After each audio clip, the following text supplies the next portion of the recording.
കള്ളാടിയിലെ തുരങ്കമുഖത്ത് ഇന്നലെ ഉണ്ടായിട്ടുള്ളതായ ദുരന്തം വളരെയധികം വേദനാജനകമാണ്. ഇങ്ങനെ ഒരു ദുരന്തമുണ്ടാകുമെന്ന് വയനാട് പ്രകൃതി സംരക്ഷണ സമിതി വളരെ മുമ്പ് തന്നെ മുന്നറിയിപ്പ് നൽകിയിരുന്നു. ഈ ദുരന്തം വാസ്തവത്തിൽ മനുഷ്യനിർമ്മിതമാണ് എന്നുള്ള മന്ത്രിയുടെ പ്രഖ്യാപനം 100% തെറ്റാണ്. അത് മനുഷ്യനിർമ്മിതം മാത്രമല്ല, അത് ഭരണകൂടത്തിൻ്റെ ഗൂഢാലോചനയുടെ പരമായിട്ടുണ്ടായ ഭരണകൂട കൂട്ടക്കൊലയാണ് എന്നുകൂടി പറയേണ്ടി വരും.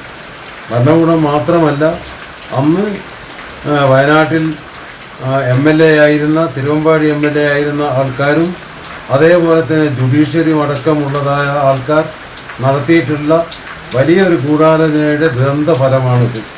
ഇങ്ങനെ ഒരു ദുരന്തമുണ്ടാകുന്നു എന്ന് നമ്മൾ പറയാൻ കാരണം, ഈ തുരങ്കം കടന്നു പോകുന്ന പ്രദേശം കാമൽ ഹംപ് പർവ്വത നിരകൾ കഴിഞ്ഞ 60 വർഷമായി നിരന്തരം മണ്ണിടിച്ചിലും അതേപോലെ തന്നെ ഉരുൾപൊട്ടലും മൂലം നൂറുകണക്കിന് മനുഷ്യജീവനുകൾ നഷ്ടപ്പെട്ടതാണ്.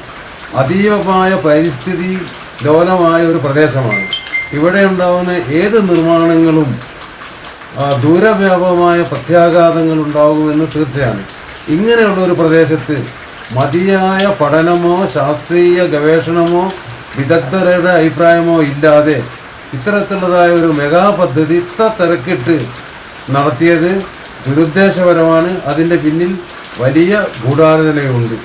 അതുകൊണ്ട് തന്നെ ഈ പദ്ധതി വളരെ പെട്ടെന്ന് നിർത്തിവെക്കുകയും വിദഗ്ധരായ ഒരു സംഘത്തെ കൊണ്ട് അന്വേഷിപ്പിക്കുകയും ചെയ്തതിന് ശേഷം മാത്രമേ തുടരുകയും ചെയ്യാൻ പാടുള്ളൂ എന്ന് വയനാട് പ്രകൃതി സംരക്ഷണ സമിതിയുടെ ആവശ്യം.